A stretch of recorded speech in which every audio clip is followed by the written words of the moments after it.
Good morning students.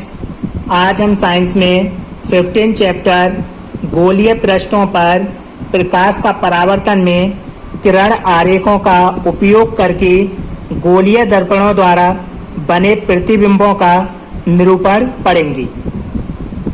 किरण आरेखों का उपयोग करके गोलीय दर्पणों द्वारा बने प्रतिबिंबों का निरूपण, यानी जो किरण आरेख होती हैं उनका उपयोग करके हम जो गोलीय दर्पण हैं उनमें प्रतिबिंब कैसे बनते हैं इसे पढ़ेंगे आज हम। इसमें representation of images formed by spherical mirrors using रे डायग्राम्स। किसी वस्तु का गोलीय दर्पणों द्वारा प्रतिबिंब बनाने के लिए निम्नलिखित 3 नियम हैं। किसी भी वस्तु का गोलीय दर्पणों द्वारा प्रतिबिंब बनाने के 3 नियम हैं। प्रतिबिंब की स्थिति निर्धारित करने के लिए इनमें से किन्हीं 2 नियमों का प्रयोग किया जाता है। यदि हमें किसी प्रतिबिंब की स्थिति ज्ञात करनी है तो इसके लिए हम इन तीनों में से कोई 2 नियमों का प्रयोग करेंगे। इसमें इसका पहला नियम है नंबर फर्स्ट, प्रथम नियम, फर्स्ट रूल।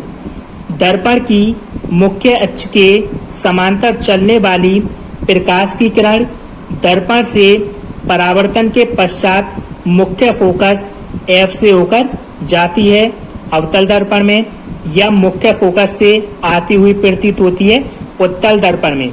तो इसका प्रथम नियम है, जब कोई समांतर किरण मुख्य अक्ष के समांतर चलती है तो वो दर्पण से परावर्तन के बाद मुख्य फोकस से होकर जाती है अवतल दर्पण में, जबकि ये मुख्य फोकस से आती हुई प्रतीत होती है उत्तल दर्पण में। इसके प्रथम नियम के अनुसार ये अवतल दर्पण हमने इसके उभरे हुए पृष्ठ पर पॉलिश करके इसके दबे हुए पृष्ठ को परावर्तक पृष्ठ बना दिया है। ये इसकी मुख्य अक्ष है, ये इसका ध्रुव है, ये इसका मुख्य फोकस, ये इसका वक्रता केंद्र है। तो इससे पहला नियम है इसका, जब कोई मुख्य अक्ष के समांतर चलने वाली किरण प्रकाश के परावर्तन के पश्चात, यानी प्रकाश का परावर्तन होगा, इसमें जो प्रकाश किरण आ रही है ये दर्पण से टकराकर लौटेगी, तो ये टकराने के बाद मुख्य फोकस से होकर जाती है। तो इसका पहला नियम है, मुख्य अक्ष के समांतर चलने वाली प्रकाश किरण दर्पण से परावर्तन के पश्चात मुख्य फोकस से होकर जाती है।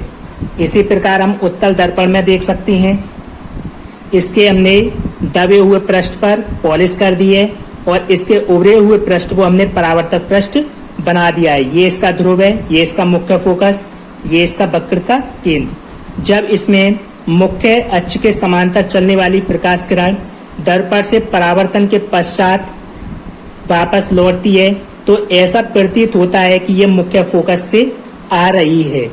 अतः इसमें इसका भी नियम है, ये पहला जो नियम है, दर्पण से जो मुख्य अक्ष है उसके समांतर चलने वाली प्रकाश किरण दर्पण से परावर्तन के पश्चात मुख्य फोकस से होकर आती हुई प्रतीत होती है।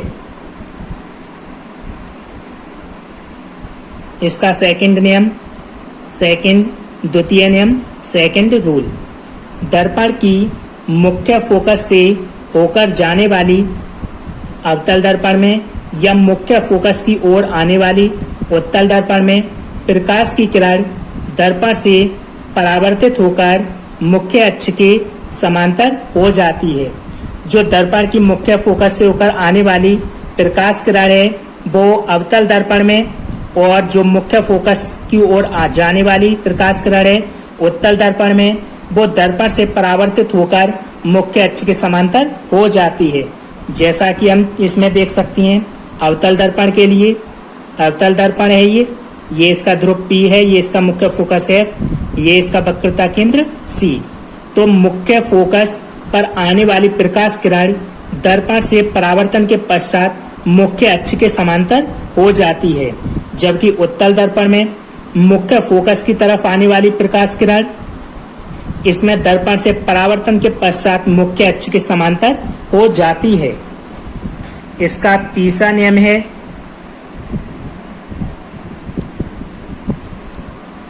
तृतीय नियम, थर्ड रूल, दर्पण के वक्रता केंद्र से होकर जाने वाली अवतल दर्पण में या वक्रता केंद्र की ओर आने वाली उत्तल दर्पण में प्रकाश की किरण दर्पण से परावर्तन के पश्चात अपने ही मार्ग पर वापस लौट आती है।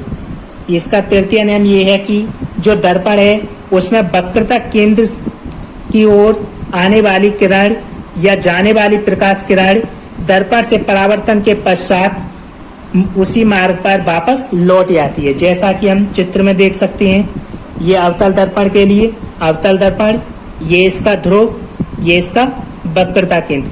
तो वक्रता केंद्र से होकर जाने वाली प्रकाश किरण दर्पण से परावर्तन के पश्चात उसी मार्ग पर वापस लौट आती है। इसी प्रकार हम उत्तल दर्पण में देख सकते हैं। उत्तल दर्पण का ये ध्रुव है P, ये इसका मुख्य फोकस है F, जबकि C इसका वक्रता केंद्र है।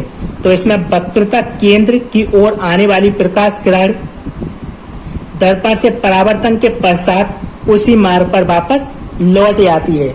तो हम इसमें से किसी भी वस्तु का अगर हमें प्रतिबिंब ज्ञात करना है, उसकी स्थिति का निर्धारण करना है, तो इन तीनों नियमों में से हम कोई दो नियमों का प्रयोग करके उसका प्रतिबिंब की स्थिति हम निर्धारित कर सकते हैं।